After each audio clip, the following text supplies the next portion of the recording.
Hi guys, welcome back to my YouTube channel. Is the frame in focus? I don't think so. Nope, it was not. My name is Gillian, and right down here is my service dog, Daisy. However, she won't be in this video because this really doesn't pertain to her. Today we are going to be talking about things you should know before you start training your dog. This will set you up for better success, and it will just help create a bond between you and your dog better.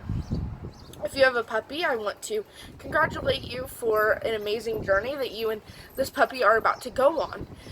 This is going to be an amazing bond between you and that puppy if you are patient. This can be the most beautiful thing to ever have happened. I personally love people and their puppies. I think that watching that bond grow and develop is the best thing in the world. So, without further ado, let's get into this video. The number one thing you should have done before you got your puppy is research the breed you're getting. If you didn't do that, don't feel defeated, but go on ahead and research your breed now. This will give you more knowledge to set you up for success. And the reason I say research your breed is because not all breeds learn the same, and they aren't all willing to please their owners. For instance, a husky actually thinks independently from people because when they're out on the ice, and you say the wrong command, like, go forward, keep going straight, but there's a thin layer of ice there, they're not going to pull that sled into the ice, like onto the thin sheet of ice. Instead, they're going to change direction. So if you say a command and you're not really meaning what you say, they aren't going to take you seriously, as opposed to a lab who works very closely with people. They're taught to just kind of do what you say. A husky kind of has that independent thinking. So this will help you in the long run to develop a better bond with your dog if you know how they learn, what they were bred for, how independently they think from people, just different things. Now, I'm not saying a husky is dumber than a lab, not in any sense. I think all dogs are extremely intelligent and all have the potential to become something great. But I think a large part of it is people expecting too much from their dogs, and that kind of just creates failure. If you have a mutt, if you got a mutt, I'd highly suggest embark testing. This will give you a better idea of what breeds you're working with and a better idea on what characteristics they might demonstrate. Another thing you need to consider is age. My general rule of thumb is 5 minutes per month of age, 5 minutes of training. So if they're 2 months old, 8 weeks, you can do 10 minutes. 10-minute training sessions. I do them twice a day, 10-minute training sessions. I do one in the morning with their breakfast and one at night with their dinner. And this is very good because then they're learning to work for their food. They're learning that you are the owner of the food, which will kind of cut down on the chances of food aggression. And at the same time, they're training. And that way the puppy sleeps before it goes to bed, or can sleep soundly when it goes to bed because it's had that mental energy taken away. And another thing is if you train them in the morning, they can take an afternoon nap. And then throughout the day, they can still be a puppy and have puppy time. If they're 6 months old, they can do 30-minute training sessions. And I found this to be a good rule of thumb because you don't want to exhaust your dog before they even get to public access training and task training, which you should start at about a year of age or so. I wouldn't recommend starting before a year, but waiting a little bit after a year can be beneficial so that the dog can have their puppy time. If you start too early, that's like throwing a 12-year-old into college, and they will be drained before you even begin, which usually leads to them washing out. Another thing you need to realize, the wind is very windy today. Another thing you need to realize is that all dogs are different. They're all going to learn at different paces, at different times. They're all different. For instance, what I can train Daisy in 2 days. It might take somebody to train their dog in a week or even sooner than Daisy. You just really never know. And they could be the exact same breed and just learn differently. So if you have a puppy, a good way to set realistic goals, which is another big thing, is you need to set realistic goals for you and your puppy, is to say, we could master sit by today, or she could need another 3 or 4 weeks to learn sit completely. And you want to take your time on these commands because the basics are really going to lead up to everything else. So you really want to train your dog the best that you can. So take your time. Realize that every dog's different. They're not going to learn at the same speeds. They're not going to learn in the same ways. You're going to need to come up with those own ways, and you're going to need to take your time and set realistic goals. Another thing is research training tools and methods. I actually have a training tool on me. So this is a choke chain. This is something I actually use to teach Daisy to heel with.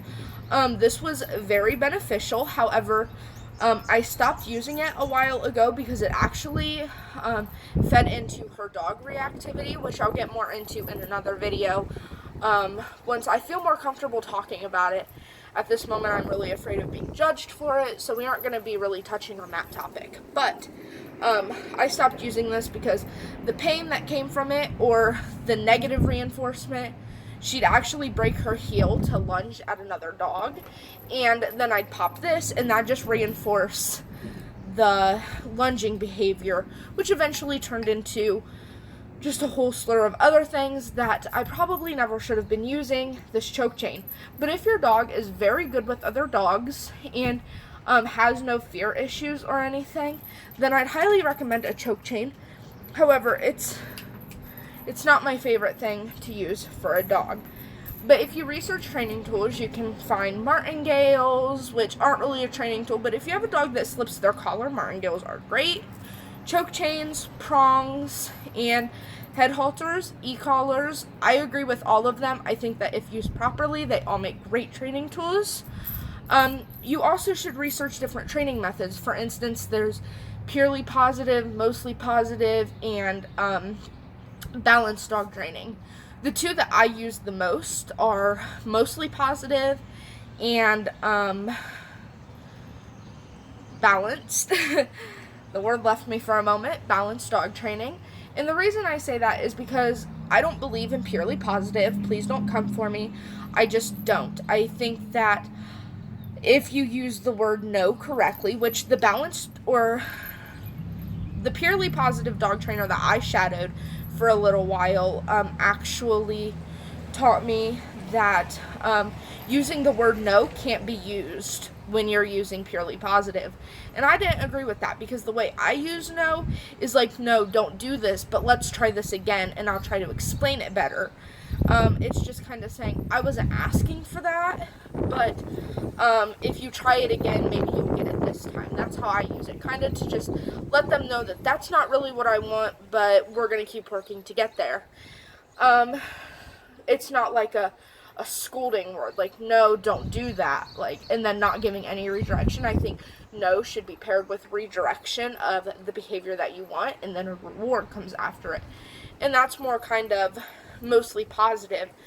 I also agree in balanced dog training where you do use training tools or some sort of negative reinforcement, like popping the collar or saying no in kind of a no fashion, like not like no redirection. However, I do like to use the no and redirection mostly with my dog training, so I kind of bounce back and forth between mostly positive and balanced dog training with my clients. However, if my client does request that they want to use a training tool, I am more than welcome to allow them to use that training tool as long as they've researched it and I know that they know how to use it properly and they aren't using it improperly. And then as long as I know how to use that training tool as well. I know how to pretty much use every training tool besides an e-collar. I don't have the money to buy an e-collar to kind of figure out how to use it. I know the basics of it. I know, like, you know, the basics, but I've never owned an e-collar, so I don't have experience with them. So that's something I'd be a little wary about letting my clients use. But I do kind of think that you need to research your own training tools and your own methods and figure that out and figure out where you want to go with your training, because all dogs are different and all dogs are going to learn differently. Another thing is to have incredible patience. This is something dog trainers will stress to you all day long, is to have patience. I know it gets difficult at times. I get frustrated with Daisy. I'm sure you guys get frustrated with your dogs, but you just need to be patient because there's a communication barrier there. And dogs learn most by body language. So if they haven't learned what your body language is saying, then they're not going to know what you're communicating to them. And if you start getting frustrated, then they know what that body language is. They know what energy is coming off of you, and then they get frustrated and nervous, and then nobody's learning. So, here's my biggest tip.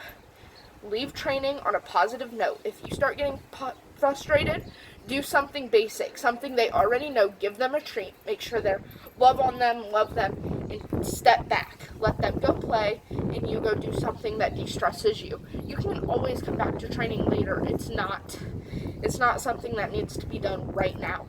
If you start getting frustrated, you need to take a step back, and you need to de-stress and relax and come back to it at a later time.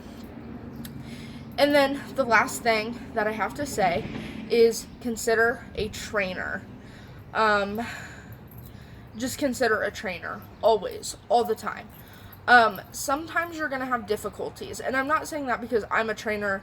I'm saying that because I know that the number one thing that I really wanted when I was training Daisy was just the help of a trainer.